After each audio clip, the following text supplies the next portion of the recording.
Do you think that's the most effective way to create software within a team? I think that's the only way. Being the architect, but also work with the teams and generally be part of the teams and code with them. They were just copy-pasting all these folders and project structures without actually understanding why they were doing it. They end up being so dogmatic about that they lose the capability of optimizing or simplifying that code base. I feel there will be a point of time in the future, and I don't have a clue how fast that future is going to be, that we don't care about the code anymore. If you use open source code, it may eventually become your own code that you have to maintain. It is almost like you give, but you get so much back from it. Knowledge, experience, new tools, new insights, visibility, of course. And that is very valuable. Today I'm joined by Dennis Doomen, Microsoft MVP, open source legend, and coding architect over at Aviva Solutions. Last time we spoke was 4 years ago. We talked about quality in software engineering, and a lot has changed, which is exactly what we talk about. Strong conventions, battling complexity, and the impact of AI on open source. So enjoy. You mentioned you would never do conferences full time because you love your job too much. Also because why would I do this full time? There's no point. I still want to be able to do things myself. Mm-hmm. I like to call myself a hands-on architect or coding architect. And almost everything I talk about is based or fueled by my experiences. And if you stop coding, if you actually stop building production systems and put them on the internet and everything, you lose that experience. I mean, let's imagine I would have stopped coding myself for the last 3 years, then I would have probably missed the whole AI scene. Yeah. And I'm 52 now. I've been doing this for almost 30 years. I can't even imagine stopping this. Mm-hmm. For some reason, I've always been lucky where my job or my assignment is usually a combination of being the architect, but also work with the teams and generally be part of the teams and code with them, putting stuff in production. You learn so much from that, and being able to demonstrate that to developers, like, okay, if you actually take a slightly different approach, this will actually make your code more maintainable. That is so valuable. But also running into the limitations or learning new things about the framework or new techniques or a new insight or a new paradigm or something like that. I think that's extremely valuable. And I usually only talk about my experience. I don't talk about what's new in .NET 10 or something like that. There's plenty of people that can do that. I like to talk about my experiences, the pains and the successes that I've experienced during my day job. This responsibility of also being responsible for architecture, but still being hands-on. Do you think that's the most effective way to create software within a team? I think that's the only way. I can't imagine. I mean, I do work with quite a lot of, let's say, enterprise architects in the companies that I work with. Yeah. But they deal with the high-level stuff. They talk about, they deal with policies and maybe information architecture. But they don't actually have the experience anymore to judge whether a certain solution will work correctly or what's the consequence of using a particular direction on the long-term maintainability and sustainability of a solution.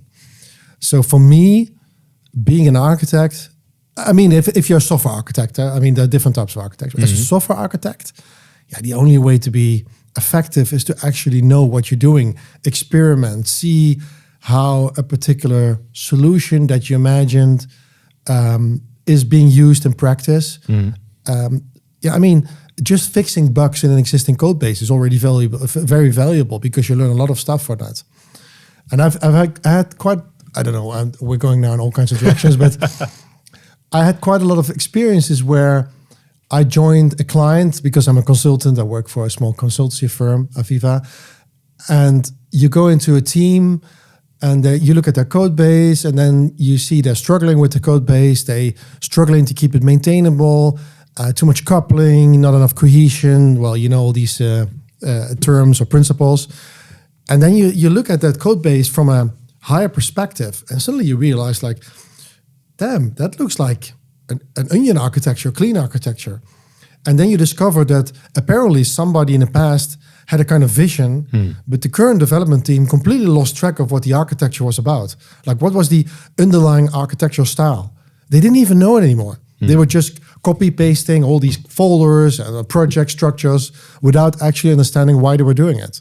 And they end up being so dogmatic about that they lose the capability of optimizing or simplifying that code base because they're just copy pasting a particular pattern. And I think if you're not actually in that code base, you will not be able to detect that. Yeah. And if you're an architect and you're a greenfield architect where you get the time to build up something from scratch, you make assumptions when you architect. You probably, you know about the functional, non-functionals. You talk to the stakeholders. You try to come up with an architecture that makes sense. But actually making that a reality, implementing that, I don't believe you can write it down in such a way that the development team just says, oh yeah, we know how to do that. Yeah. Because they will make mistakes. You make mistakes. You make assumptions.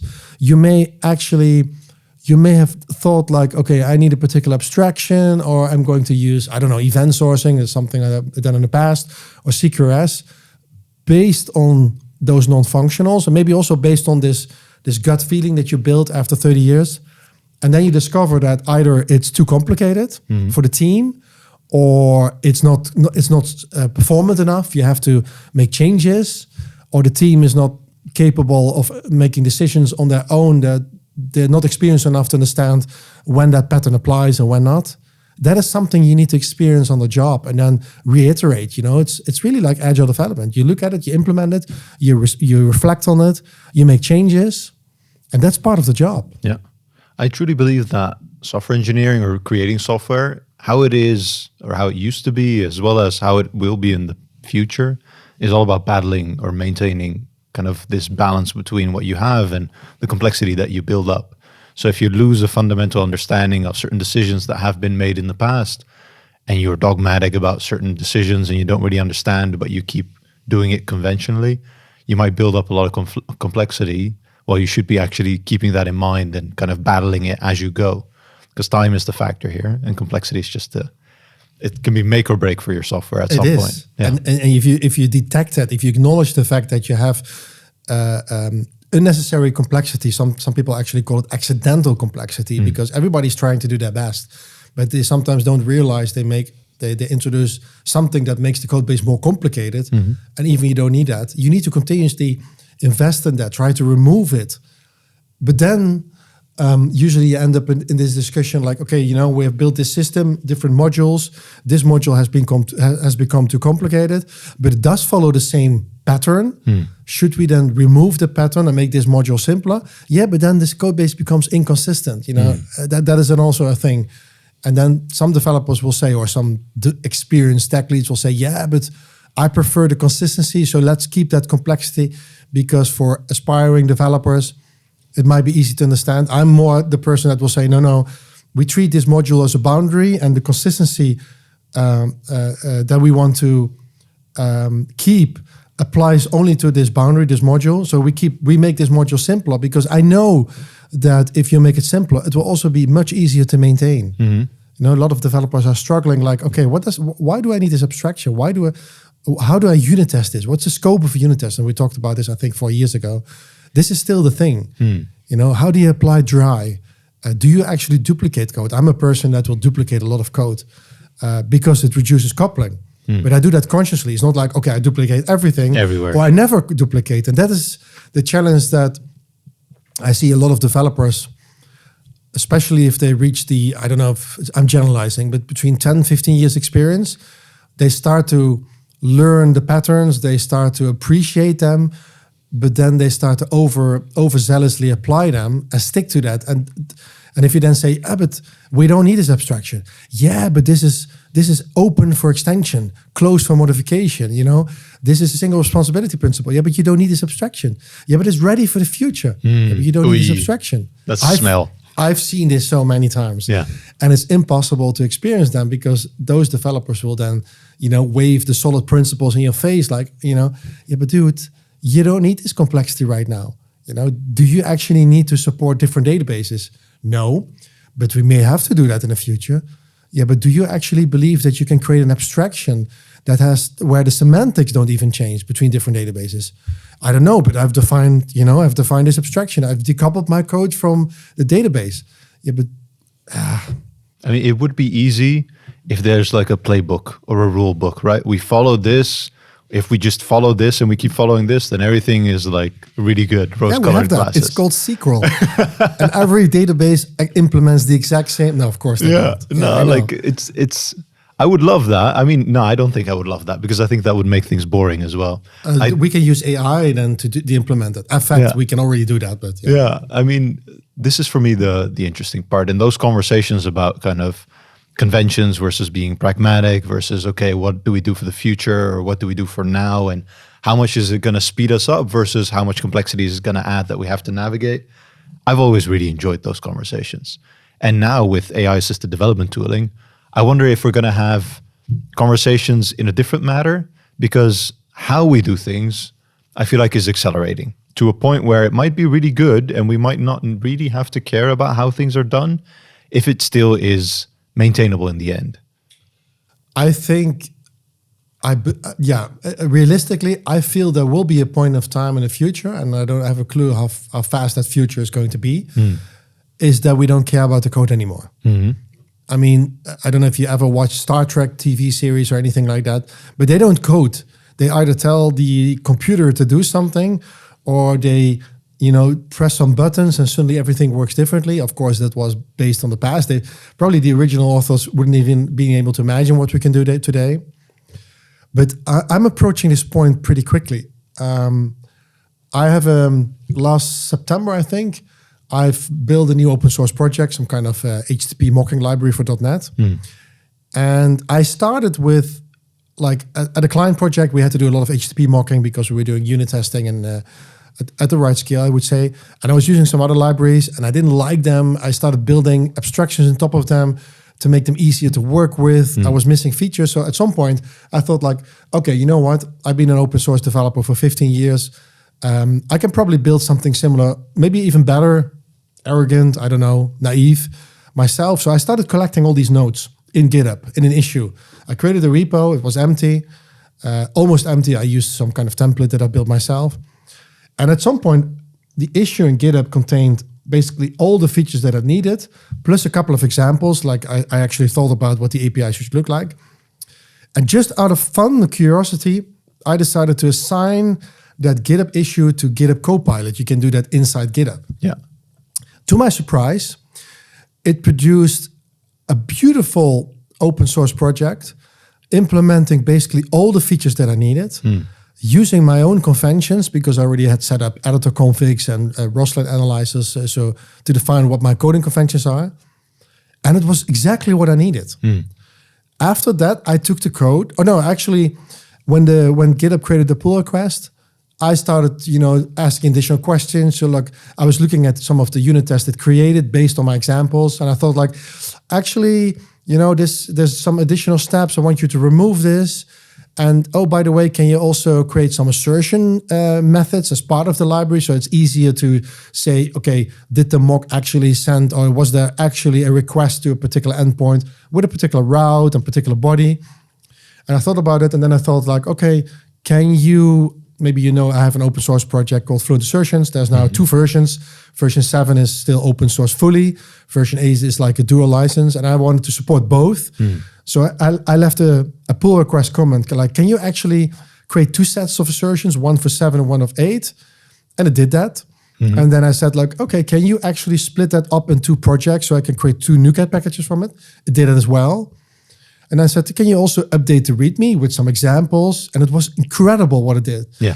And that's the point when I thought, okay, now I have the bulk of the implementation. Now I'm going to continue myself. And from that point on, I started to treat that code as mine and started to evolve. But still, I sometimes use Copilot in GitHub to add new features, like I create an issue, assign it to it. But sometimes I do it from my IDE. So I now have a mix of both. What's interesting is that I now have code in my library which doesn't entirely meet my standards. Okay. Copilot tends to create pretty long methods, especially if there's a lot of sequential related logic. And I've kind of accepted that because I maintain it myself. I've accepted the fact that this code will be there for a while until the point that I'm going to touch that. And I'm going to refactor it to make sure it follows my standards. So I kind of embrace this. So I have Copilot that generates an implementation. I sometimes use Copilot in GitHub to add new features. Yeah. Then I go back to Writer, as my preferred editor, and there I use Junie and Claude, like a mix and match, to also make changes for me, and a lot of things I do myself. I think this is quite interesting because I feel like this also highlights then still the pragmatic side of things, right? You could have said, okay, this doesn't follow my standards, therefore I'm going to change it. But the pragmatic thing is, if it works, if all the tests are green, basically, then in the end it does what it needs to do, and I don't really have to touch it, right? This is more of a subjective thing, or it's becoming more of a subjective thing. It is. And of course the code is not bad. I mean, it does follow, I've set up all kinds of conventions so it works, and I'm still experimenting, for example, with instructions files. Yeah. And now we have skills. I haven't tried that. It's to my list to try that as well. A lot of fun. Yeah. I've read about it. I still haven't figured out how would I use this with, for example, JetBrains Junie.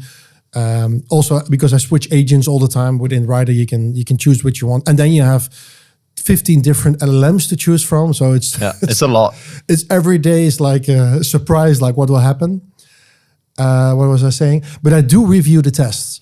So even if Copilot or an AI generates some of the code, including the test, I do review the test to make sure, like, okay, do I understand the test? Do they make sense? Do they actually test what I expect? And I use that also to look at the behavior.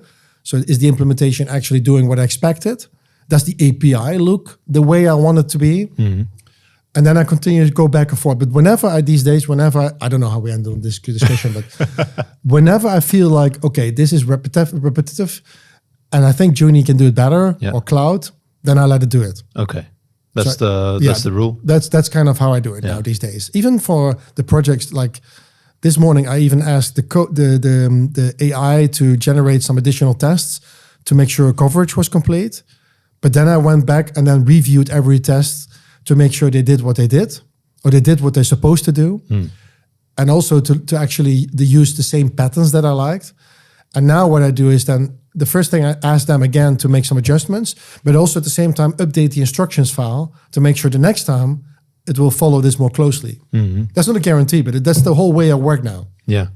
I have been in teams where during refinement, the team preference is to completely fill in a solution direction in the task and the ticket itself with regards to what are we going to change, kind of where is it, these are the conventions, these are the patterns, making a lot of things explicit. And without AI-assisted development tooling, I did not like this way of working, but the only thing you would have to do is pick up the ticket, read what has to be done, and then execute. And I feel like nowadays, the execution side of things, that's accelerating. So you don't have to necessarily do all the execution yourself anymore, which brings an interesting question for me because build is accelerating. I see tools pop up out of the ground like mushrooms, basically out of nothing, out of thin air. And my assumption is that research and planning, figuring out what problems you need to solve is going to become more and more important. Build is going to accelerate so we can build really fast. And then distribution and adoption is going to be more and more important than it now is. Because if you build a tool like that, like it's just a finger snap, how are you going to get your users, or what problems does it actually solve? If they can also build a tool for themselves, like you did with a mocking library, and then solve their own problems by themselves. Yeah, that is something I'm wondering, like, is it still worthwhile building open source projects or something like that? But in the end, not everybody has that capability. I think we sometimes forget that we live in a bubble, and especially if I look at myself, I'm very lucky that I get to speak at different conferences and I'm part of an open source community, that a lot of people that are in the same space, which are always working, are always trying to be at the brink of technology, doing what they can to learn as much as possible, and also use conferences to be able to speak to other people. I mean, a lot of discussions are happening, during the speakers' dinner and the evenings, where you sit with people that are very knowledgeable in their field, and you learn a lot of that.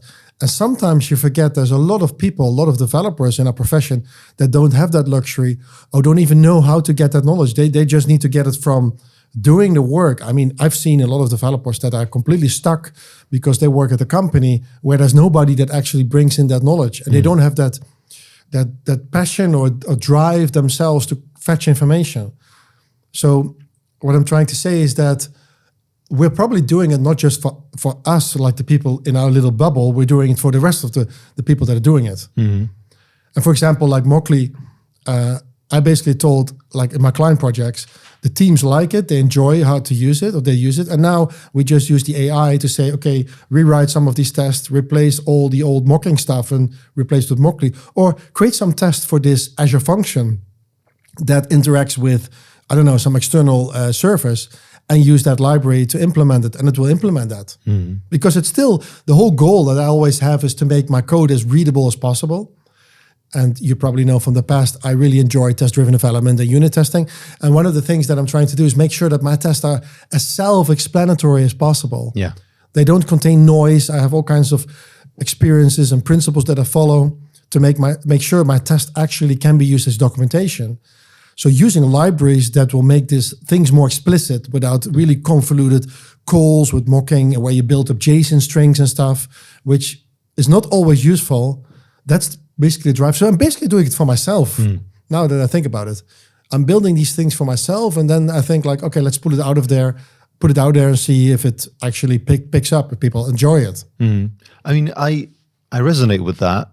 I used to take a lot of pride in kind of how my tests are organized and how my tests are structured. Not just for me, but for my future self, for my future colleagues. I try and add as much context that I can in pull requests, in commit messages, individual and atomic commits that make sense and are coherent. I spent extra effort on that. And I feel like nowadays, when you're looking at your tests and the quality that you put in your code base, that is kind of your safety net. And if you black box the software that you create and the safety net is your tests, then definitely you should spend extra attention on that and make sure those are robust, because then you can trust whatever is behind it, whether it's created by a human, by you, not by you, or by an agent. In the end, it doesn't matter. So I feel like this is going to be quite crucial to make sure that your tests make sense. You know what to test and also how to test. I feel like it's going to come more towards the forefront. Some people are already front loading that testing part and then just generating based on the tests and the specifications. It's also a way of doing it. Yeah. Until the point where we really don't have to write that code anymore. Like if you look at OpenSpec, that's pretty amazing. What I've learned from a colleague who's been demonstrating that during an AI evening we had, is that it's really great for starting something up, but at some point still you need to take that code and treat it as yourself, which by the way is how I treat all AI generated code. But I'm pretty sure, I mean, like what is it, 2026 now? When became ChatGPT popular? I even lost track, like 2-3 years? End of 2023-ish, I think. It's only 2 years ago, 3 years ago. End of 2023. And just imagine where we're now. It's quick. And I'm not sure if you talk to, I attended a talk during Hello Stavanger conference by Richard Campbell from .NET Rocks. And he kind of told us that like the technology for AI has kind of reached its potential. And in the fact, didn't reach its potential, it reached the roof. Like they can't really, they can still optimize the GPT and the machine learning and the generative AI technology, but they really have to make some kind of paradigm shift to move it further. That's his statement right now. And you still see improvements, but it's not as big anymore. It's the tooling around that tries to, that becomes faster and more powerful. But I don't actually understand how AI works. Honestly, I have no clue. I mean, I tried to deep dive, but then I was like, am I doing this out of curiosity, out of interest? What problem am I solving with this? Is it just knowledge to have the knowledge? I see the tools. I can experiment. I love experimenting in personal projects, but also if I can, in production specifically. I've had cases where I went fully AI-assisted development workflow, and then all of a sudden my context got compressed. And they always say context is like milk, never let it compress. And I know why, because it compressed the context. And it was like, oh, we have changes. Let's merge them and let's just push them. And I was on the main branch and I was actually experimenting. Ooh. So that was not a good idea. We didn't have the safety net. So I've made my mistakes and I have my learnings, but that's mainly through doing. I'm having a lot of fun though. Like I was in a role responsible for product. Like you mentioned, I need to be hands-on to have things to talk about on this podcast. And I had a lot of FOMO because things accelerated and I think they're still accelerating. So yeah, if you're not in an environment where you can experiment, where you can actually figure out what works for you in this newer way of working, it's going to be hard to kind of catch up at some point. Yeah, a kind of similar experience I had, like I think yesterday or the day before. I was using I think Claude within Rider to make some code changes. Yeah, And I also made some manual code changes, and I keep pushing them. Like I use a couple of Git aliases to quickly push temporary commits to my branch so I don't lose anything. Yeah. So whenever I use AI, I first commit my changes, push them so I can roll back. And I made some changes, continued to make some changes. And at some point I was looking at the actual production code, well, not production code, but the real code, not the tests. And I was like, hey, this looks like my previous implementation. What happened? And apparently, for some reason, Junie, or I think it was Claude, made some changes and undid some of my changes.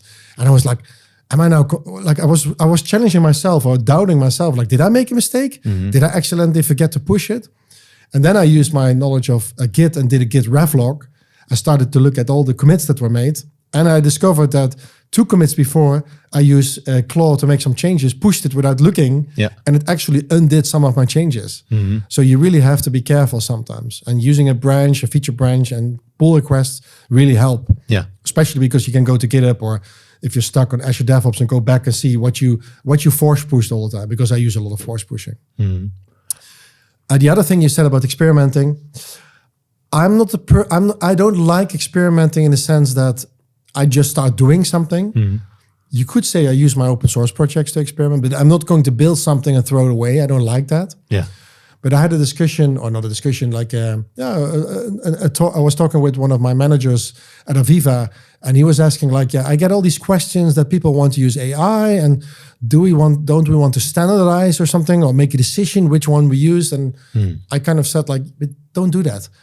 Let people use whatever AI tool they want, because it changes all the time.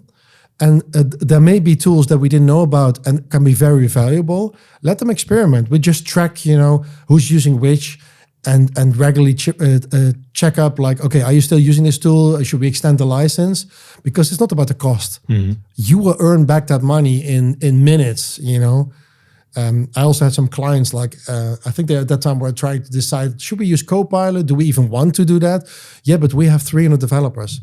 Yeah, so 300 developers times $15 a month, that sounds like a lot of money. Mm. If you think like that. Yeah. But $15 a month, you earn that back in 5 minutes and tenfold, because it will give you so much power. But then it's the other side. I think we didn't talk about that.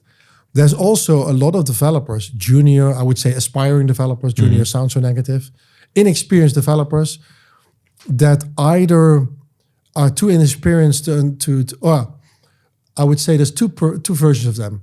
You have the people that don't want to use AI because they're afraid they lose the capability to learn themselves. And I kind of see that.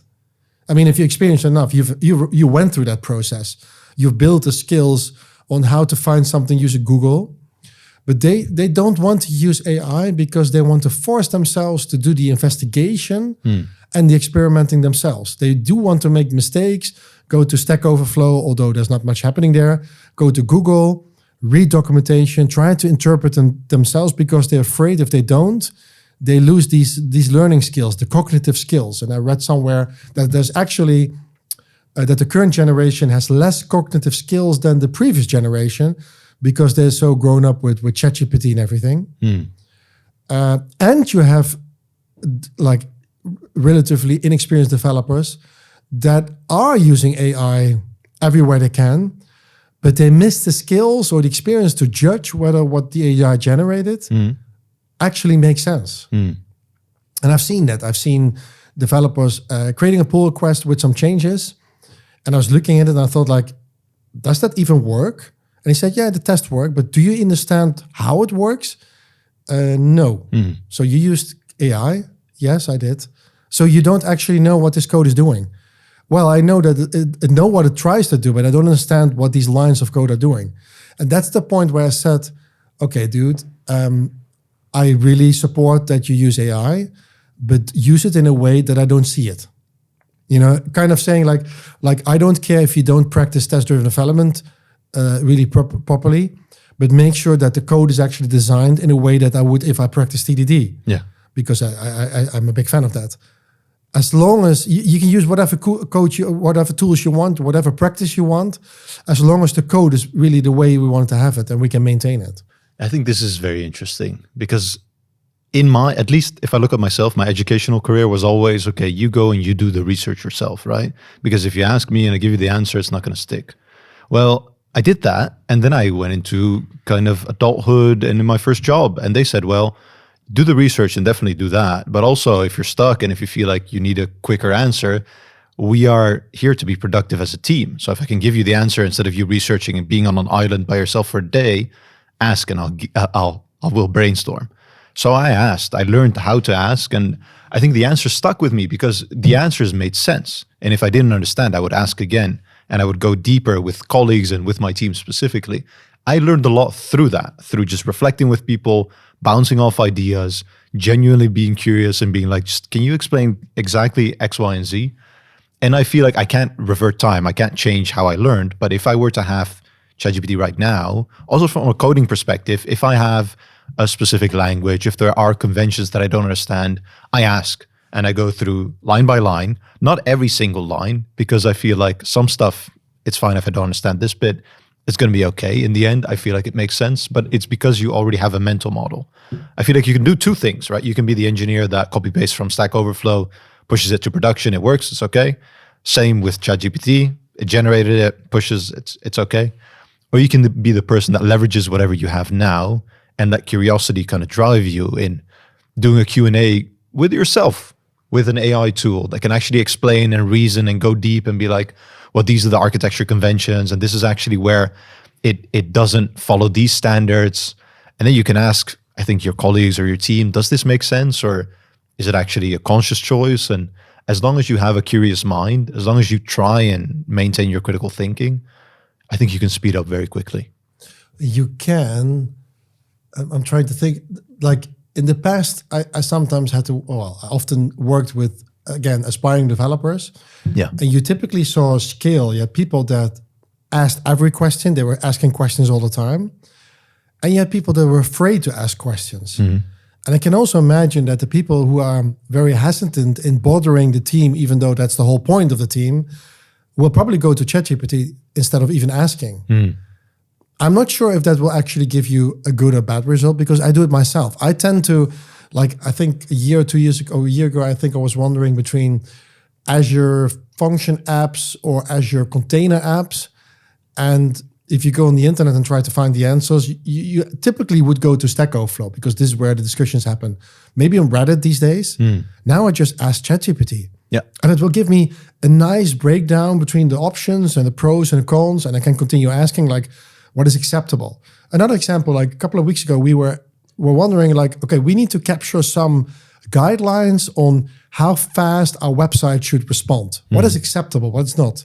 In the past, I would Google. Yeah. Now I just ask ChatGPT and say, hey, do you know any industry accepted standards for defining how fast a website should respond? And it gives me a beautiful answer. And it can even tell me like, oh, you want some examples of websites that document this? Or sometimes there's documentation that's not properly, there's no industry standard, but it has kind of, what I was trying to say is that ChatGPT or GPT or AI is capable of interpreting different versions of the truth and try to combine that in a certain way, which is a nice way because sometimes you do want to hear different stories or different perspectives of a problem and get the combined result. Mm-hmm. And it's ridiculous, but I use it every day, many times a day. Yeah.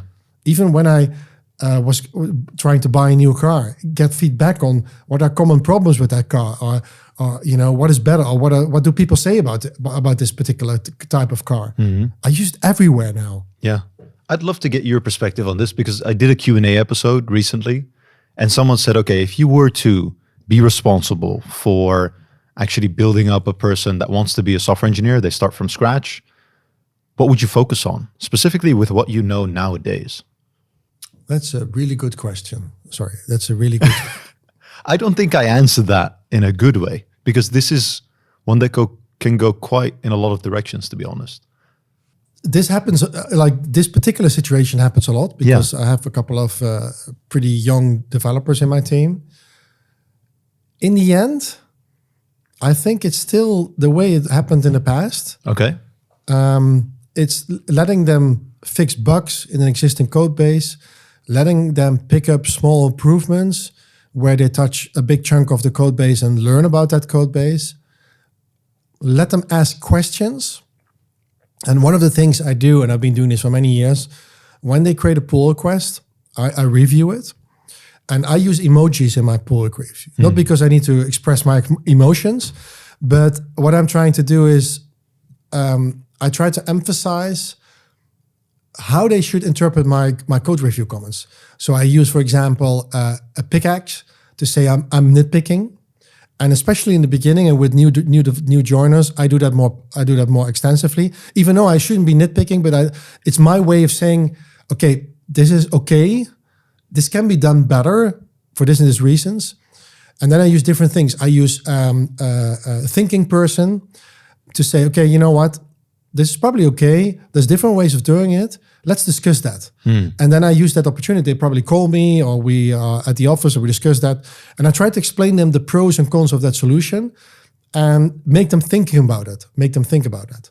The other things are sometimes I use a campground icon, the leave the campground cleaner, which also is for them an opportunity to understand, okay, so my code is okay, but there's ways to make that better. And I think that's already a learning exercise by itself. And if they're stuck on a particular solution, sometimes even though I know the answer, I ask them, look, maybe you should ask ChatGPT or a Juni or whatever AI you're using to see what they come up with and use that as a discussion point. They do that and we have actually something to discuss about. Interesting, yeah. Because especially if you talk about architecting the system, what kind of abstraction do you need? Why would we use the dependency inversion principle in this solution to decouple something from each other? That is not something an AI does for you. No. That requires like a holistic view on what you're trying to do. And I don't think an AI can do that right now. This is actually the value. And as long as we need to maintain the code, we need to think about coupling and cohesion and that kind of things. We still have to think about that. Yeah. The thing you triggered me when you said, okay, some people will ask ChatGPT instead of asking a colleague. For me, there are a lot of things that my opinion is of myself. I should know these things and I just don't. And then I can ask a colleague, right? I feel like it's a bit embarrassing. And probably from the other side, it's not embarrassing at all. This is really just this imposter syndrome feeling.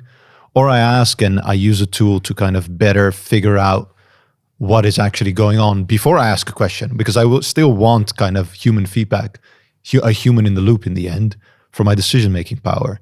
In essence, I feel like we have a tool that can give us a lot of input with regards to what is there and also how historically things have built. Sometimes if you are in a project that is quite far along, there is no single person that knows the context and the history of the code base, but now you have a tool that can actually facilitate that information, that distribution of information to you, and it can do it quite well, which is going to be quite interesting for like modernizing software in essence. But we still have to take ownership. We still have to do the decision making, and we still have to align on things as a team, I would say. Yes, but the tool can help you understand a complicated code base. Yeah.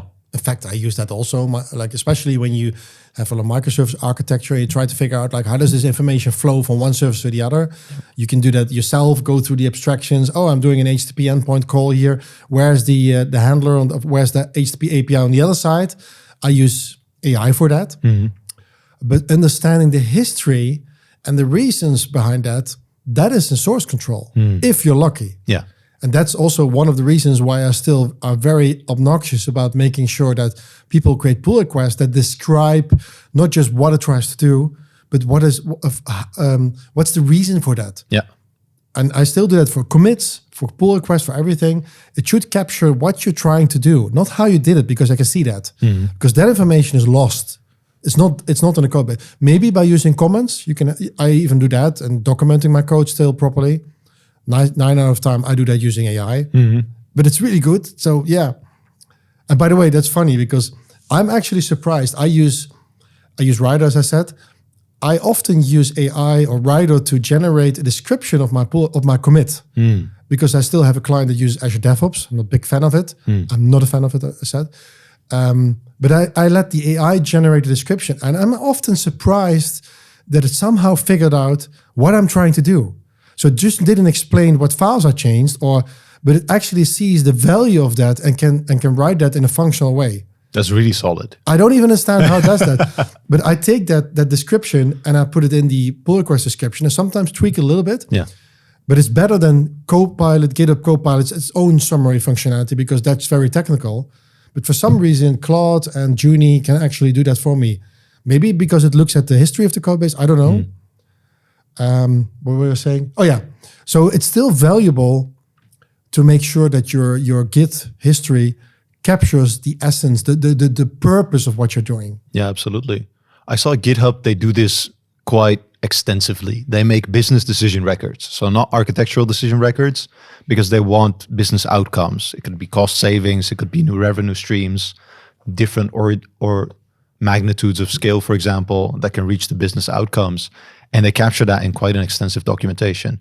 If you already do ADRs, and if you really work on historically capturing your context through commits, through pull requests, through ticketing systems, decision-making records, I feel like you will be, I think, investing in the future, because that context is quite useful for humans.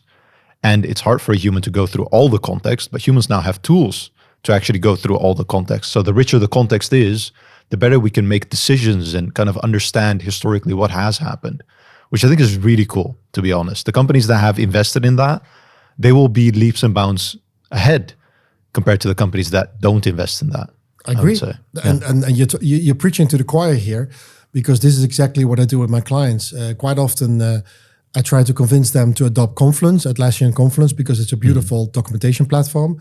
And we use that to create basically decision records, which is simple pages which demonstrate or show you some of the history behind decisions, like the pros and cons. And for any non-trivial decision, we capture that because you make so many decisions. And I've been at certain clients for a long time. And what happened at some point, somebody new joins, maybe a new senior developer, maybe a new architect, and they may challenge certain decisions that I made in the past. And I make sure that I've captured exactly what were the reasons at that time to adopt a particular strategy. Also demonstrate even simple tables, with all the pros and cons and who were involved in the decision. Yeah. And what other options did we reject and for what reasons. I use why statements, why dash statement, which is a nice way of doing that. Because I've had the pain of having to deal with that situation. And I do it everywhere. And most teams are like, why do we need to capture that? And when you see after a year or so, they start to see the failure, like, oh crap, we actually wrote that down. And in Confluence, you also have like AI, it's called Rovo, I think. You can now just ask like, hey, can you figure out why we decided to go for Azure Container Apps, for example? Yeah. And it will find the decision page and tell you, yeah, because of these reasons. Or, why did we use private endpoints in Azure instead of going through application API management or something like that? Those are decisions that you want to capture. They're not even in code. They happen outside the code base. That's maybe the flip side. But I don't like writing a markdown in GitHub just for capturing functional or technical decisions. I think it's cumbersome. Have you ever seen those practices of capturing decisions linked to a sunken cost, where we say, okay, we've made the trade-offs, we chose for X, Y, and Z in this context, and that's why we're sticking to it, rather than looking at what is now and actually maybe pivoting or shifting because of going through those motions of actually capturing those decisions? Yeah, in fact, the example that I just gave you about the new architect, I've seen that happen a couple of times. Like I've been for one particular client for a longer period of time, a couple of years. And like what happened a couple of times, management changes. Yeah. And then management tend to talk to everybody, like trying to understand the department. And they may talk to people that are pretty young, but influential, which didn't actually understand some of the decisions I made in the past, and start to talk to a manager. And then a manager at some point will come to me like, hey, I've heard that we're using this in this architecture style, which the manager doesn't understand at all, but it doesn't matter. And I heard it's causing a lot of pain, And then because I can go back and demonstrate all that, I can kind of circumvent the situation where somebody will decide now we have to remove that because we need to use a simpler architecture. Even though in all I can honestly look at my heart and say like, I made that decision based on the situation at that point of time with all the knowledge that I have. If the situation has changed, in this case, the situation didn't change, and there's no alternative, there's no reason to change that. But I know that because I'm an architect, I have the experience. A manager doesn't have that. They just listen to, hearsay. So in that case, it has saved me a couple of times. Yeah, I think that's super solid. One of the last thoughts I wanted to share with you, because I like your perspective on this, has to do with open source. It was a few weeks back, I think, I read this article about Tailwind, and the team that supports Tailwind, they had to lay off 75% of their team. Now, 75% sounds big, but it's 3 out of 4 people, which is still a lot in essence, but it's because their business model didn't add up anymore. Tailwind is there, it's free, it's open source, and they have this premium features where certain components and component libraries that they've made, which are really cool, you can pay for them and you get those out of the box rather than creating them yourself. Well, now with AI-assisted development tooling, you can basically say, I want this component that is in their premium functionality. So you don't have to pay, but you still get the benefits. Because everything is open source, this is now a possibility, but it kind of brings at risk certain options for making code open source. Because if there's no business model in the end, and you still need to have a maintenance and a team behind it, it's kind of a chicken and egg problem, right? If there's no money in it, then people might lose the incentive to then make things open source, which is a shame because I really loved that part of this community and kind of being a software engineer part of things. Yeah, I definitely have thought about that and talked about it this last year, given that I actually commercialized an open source project, which, by the way, wasn't planned. It just happened, was an opportunity. I've always said, even way before I was doing that, if you use open source, it doesn't mean you get anything. Well, how do I phrase this? There's no guarantee that that code will last. And that's actually what happened. A lot of people felt entitled or feel entitled that if they use your open source library, they feel like they kind of expect that this will be maintained definitely. Like a service. Almost. Yeah. And what I often do as part of an architecture role is write down guidelines for open source consumption. And what I always do is write down something that states something in the style of, if you use open source, look at the quality of that open source library, because if the person or group of people behind that will no longer support it, you have to support it.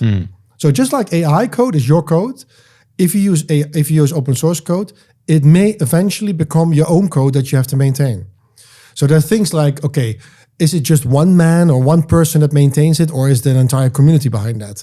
It doesn't mean that you can't use it. It just means that you have to think about it. Yeah. Is it something that you use in your build pipeline or unit tests?